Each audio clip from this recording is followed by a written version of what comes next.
The outgoing Nissan Armada was an oft-forgotten but underrated full-size SUV, having adopted the strong bones of the global Nissan Patrol when the second-generation model arrived in the US in 2017.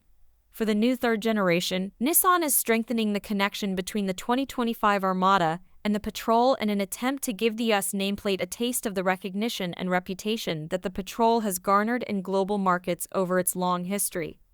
In other words, the new Armada finally gets access to some of the Patrol's features that were previously withheld from the US market, including an optional height-adjustable air suspension and a locking rear differential on four-wheel drive models.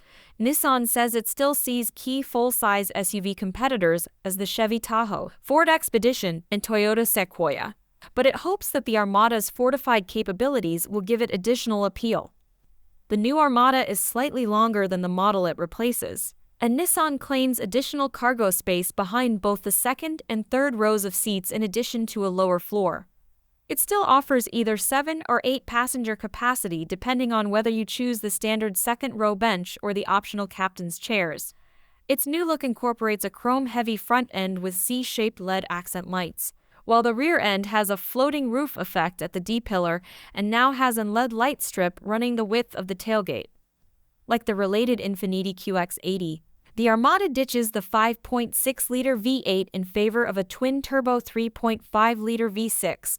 For those worried about the new engine's smaller displacement, the 6 attempts to silence doubters with its huge 516 pound-feet of torque and the same 8,500 pound max tow rating as before.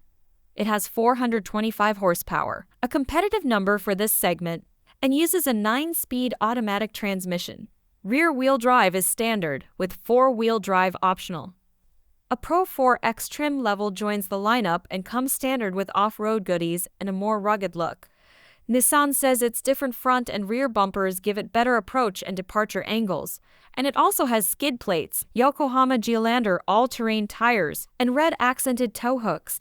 The top-spec Platinum Reserve trim is also new, and it's loaded with nearly as many luxury items as the QX80 offers, including quilted leather upholstery, 22-inch wheels, and a Klipsch audio system, though the Nissan setup only has 12 speakers to the Infiniti's 24. The SV and SL trims round out the lower end of the Armada lineup. Dual 12.3-inch screens are standard, acting as a digital gauge cluster and central infotainment display, and the higher trims have a 14.3-inch center screen. Wireless Apple CarPlay and Android Auto are standard, and Google built-in apps are offered on the SL and above. Most driver assistance features come standard, and Nissan's latest Propilla 2.1 technology is optional and allows for hands-free driving under certain circumstances. We expect the 2025 Armada's starting price to be around $60,000 when it goes on sale early next year. The Platinum Reserve and loaded Pro 4X trims will likely approach $80,000, meaning there will be plenty of overlap between the Nissan and its Infiniti sibling at that level.